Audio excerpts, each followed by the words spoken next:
Episode 51. Chapter 17. The 4 Champions. Harry sat there, aware that every head in the great hall had turned to look at him. He was stunned. He felt numb. He was surely dreaming.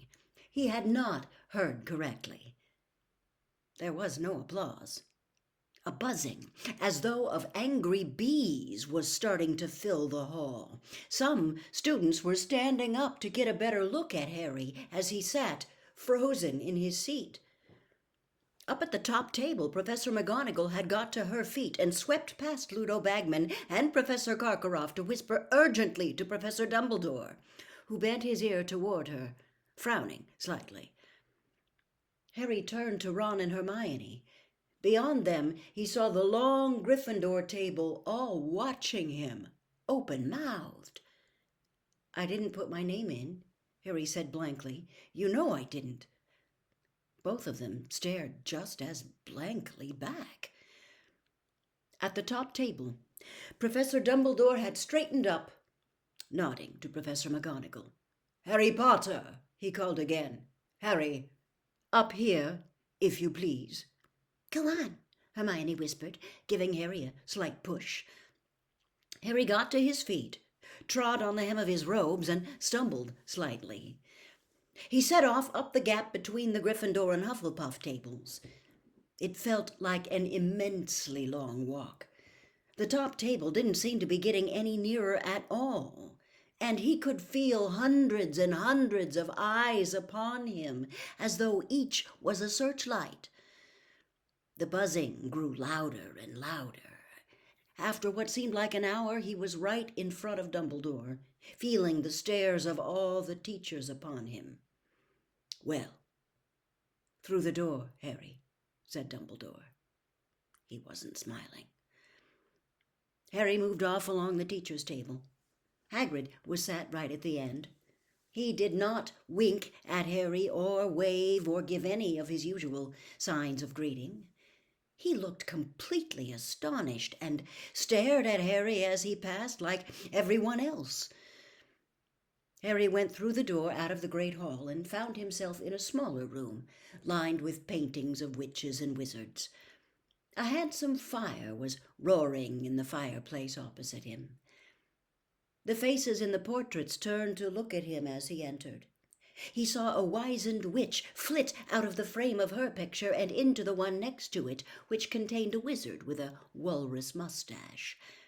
The wizened witch started whispering in his ear.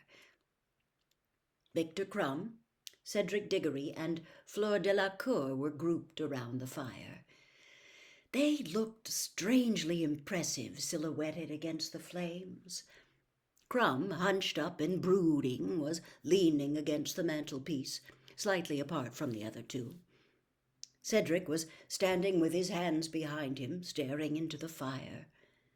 Fleur Delacour looked around when Harry walked in and threw back her sheet of long, silvery hair. "What is it?" she said. "Do they want us back in the hall?" She thought he had come to deliver a message. Harry didn't know how to explain what had just happened. He just stood there, looking at the 3 champions. It struck him how very tall all of them were. There was a sound of scurrying feet behind him, and Ludo Bagman entered the room. He took Harry by the arm and led him forward. "Extraordinary," he muttered, squeezing Harry's arm. "Absolutely extraordinary. Gentlemen, lady," he added, approaching the fireside and addressing the other 3. "May I introduce, incredible though it may seem, the 4th Tri-Wizard Champion?" Victor Crumb straightened up. His surly face darkened as he surveyed Harry. Cedric looked nonplussed. He looked from Bagman to Harry and back again, as though sure he must have misheard what Bagman had said.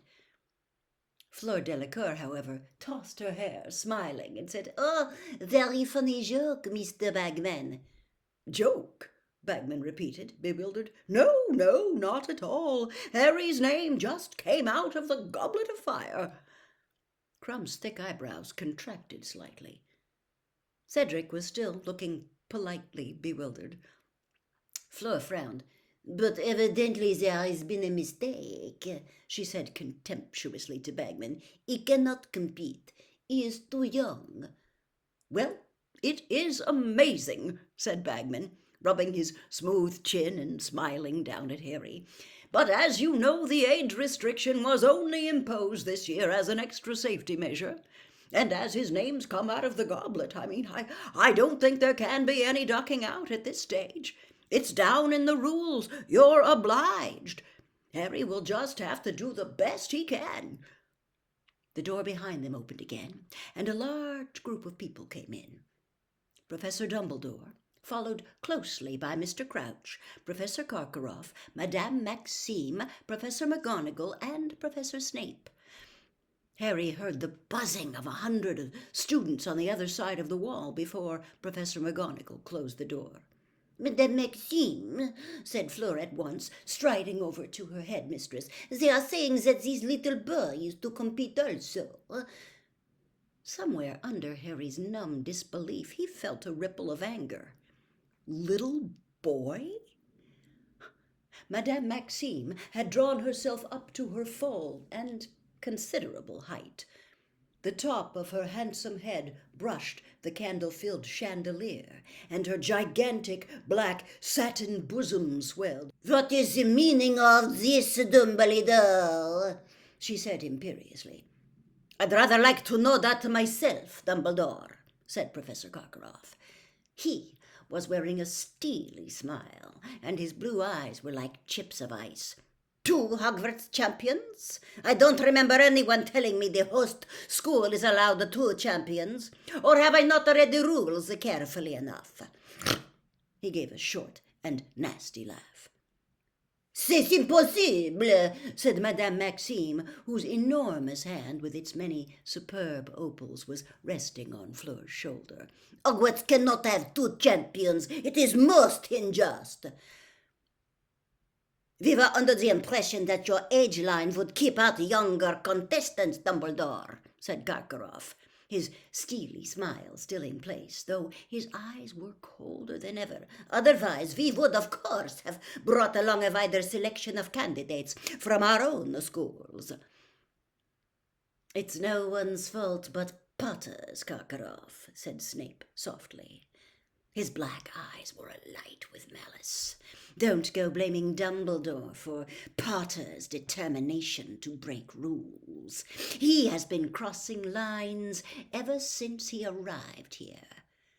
Thank you, Severus, said Dumbledore firmly, and Snape went quiet, though his eyes still glinted malevolently through his curtain of greasy black hair. Professor Dumbledore was now looking down at Harry, who looked right back at him, trying to discern the expression of the eyes behind the half-moon spectacles. Did you put your name in the Goblet of Fire, Harry? Dumbledore asked calmly. No, said Harry. He was very aware of everybody watching him closely.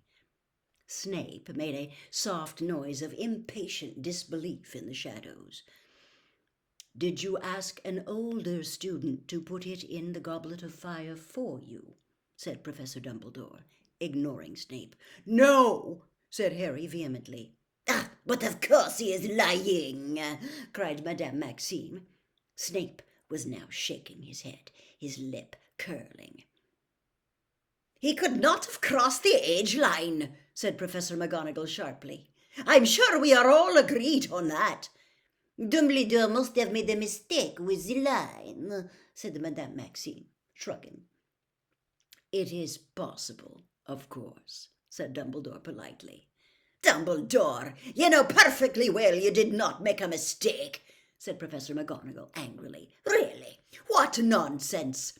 Harry could not have crossed the line himself, and as Dumbledore believes that he did not persuade an older student to do it for him, I'm sure that should be good enough for everybody else. She shot a very angry look at Professor Snape.